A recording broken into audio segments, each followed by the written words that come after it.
हमारे आदरणीय अध्यक्ष डॉक्टर संजय जायसवाल जी, आदरणीय नित्यानंद राय जी, आदरणीय मंगल पांडे जी, आदरणीय रामकृपाल यादव जी, भाई संजय मयूख जी, यहाँ पर उपस्थित सभी मीडिया कर्मी बहनों और भाइयों, सबसे पहले आप सभी का मैं इस मीडिया सेंटर में बहुत बहुत स्वागत करता हूं। पहली बार आप सभी से मुखातिब होने का अवसर मुझे मिला है, तो अपेक्षा व्यक्त करता हूं कि आपकी कृपा भी मेरे ऊपर होगी। बिहार में विधानसभा का चुनाव बिल्कुल सिर पर है और जल्दी ही शायद उसकी घोषणा भी होगी, और उसी दृष्टि से भारतीय जनता पार्टी के शीर्षस्थ नेतृत्व ने मुझे यहाँ पर पार्टी के साथ मिलकर काम करने का मौका दिया। पहली बार बिहार में मैं इस प्रकार का कार्य कर रहा हूँ,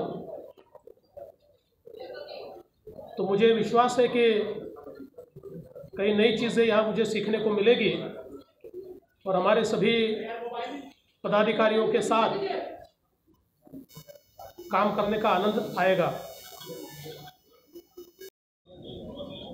बिहार में एनडीए की सरकार बहुत अच्छे तरीके से कार्य कर रही है और लगातार जनसेवा के कार्यों के माध्यम से लोगों को मदद करने का प्रयास और बिहार को विकास की डगर पर ले जाने का प्रयास इस सरकार ने किया है। विशेष रूप से देश में आदरणीय मोदी जी की सरकार और बिहार में नीतीश जी के नेतृत्व में एनडीए की सरकार, इन दोनों सरकारों ने मिलकर बिहार के विकास के लिए, बिहार के उत्थान के लिए अलग अलग परियोजनाओं के माध्यम से बहुत काम किया है। और अगर हम लालू जी के राज से इसकी तुलना करें तो मुझे ऐसा लगता है कि जो आंकड़े हमारे सामने आते हैं वो बहुत ही स्पष्ट रूप से इस विकास की गाथा को हमारे सामने रखते हैं। भारत एक विकसनशील इस प्रकार का देश है और सभी सरकारों के सामने चुनौतियां तो होती है, यहाँ पर भी होगी, किंतु अपने संसाधनों के माध्यम से हम इन चुनौतियों का सामना कैसे करते हैं, ये बहुत महत्व का होता है। और आज देश में कोरोना जैसी महामारी के समय जिस प्रकार का नेतृत्व आदरणीय मोदी जी ने हमें दिया है, और विशेष रूप से महामारी के समय भी चुनौती को अवसर में परिवर्तित करने के लिए आत्मनिर्भर भारत इस अभियान की शुरुआत करते हुए आत्मनिर्भर भारत के साथ साथ आत्मनिर्भर बिहार, ये जो एक योजना आदरणीय मोदी जी ने और उनके नेतृत्व में बिहार में नीतीश जी की नेतृत्व की, सुशील जी की नेतृत्व की सरकार ने यहाँ शुरू की है, मेरा विश्वास है कि कोरोना की महामारी के बाद जो चुनौतियाँ आने वाली है उसकी पूरी इस पैकेज के माध्यम से हो रहा है। भारत के इतिहास में, और केवल भारत ही नहीं, तो जिसको हम थर्ड वर्ल्ड कंट्रीज कहते हैं, ऐसी सारी विकसनशील राष्ट्रों के पूरे इतिहास में इतना बड़ा विकास का पैकेज इससे पहले कभी तैयार नहीं हुआ। और पहले पैकेजेस तैयार होते थे पर कागज़ों पर होते थे।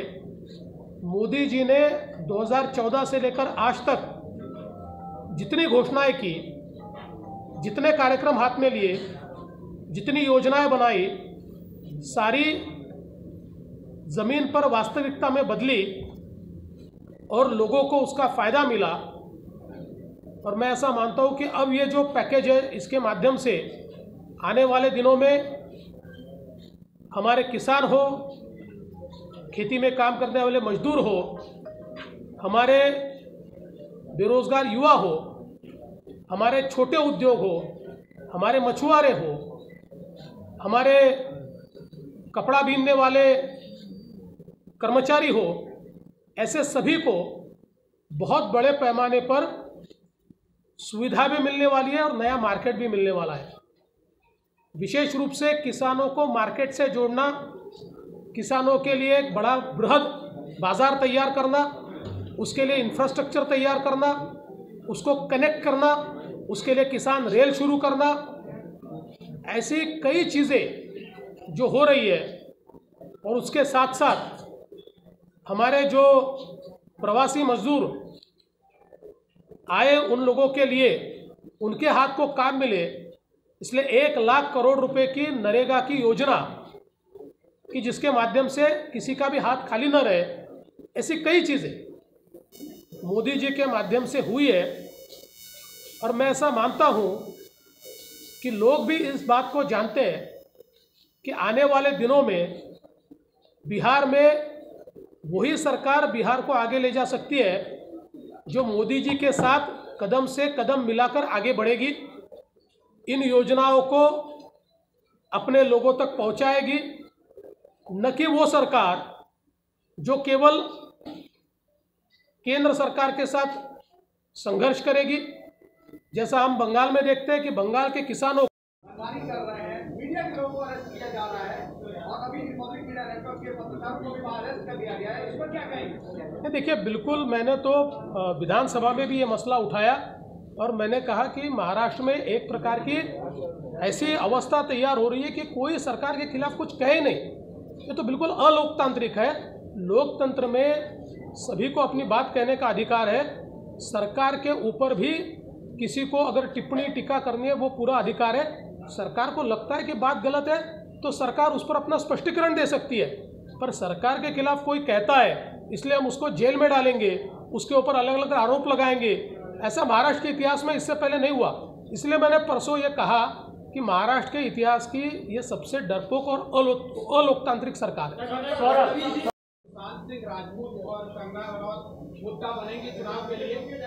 देखिए, हमारे लिए ये कोई चुनाव का मुद्दा नहीं है। सुशांत सिंह राजपूत ये बिहार के बेटे जैसे थे, वैसे वे पूरे भारत के बेटे थे।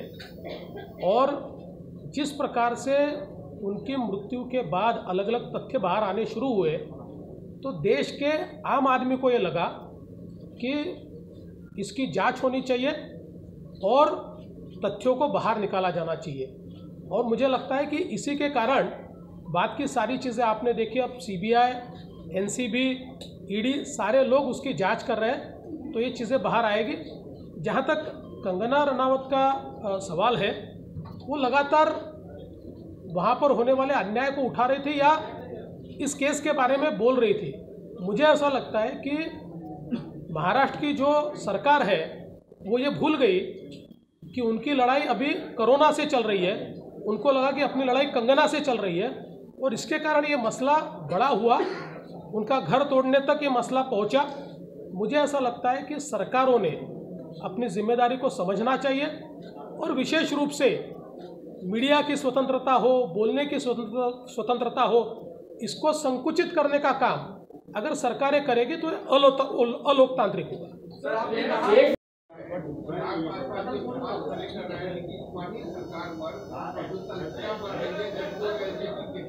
आपको लगता है कि ये आने वाले दिनों में ठीक हो जाएगा? मुझे ऐसा लगता है कि ये बिल्कुल ठीक हो जाएगा। इसका कारण ये है कि देखिए, अलग अलग दल जब होते हैं, अलग अलग दलों की अपनी अपनी कोई विचारधारा होती है, अपनी अपनी आवश्यकताएं होती है।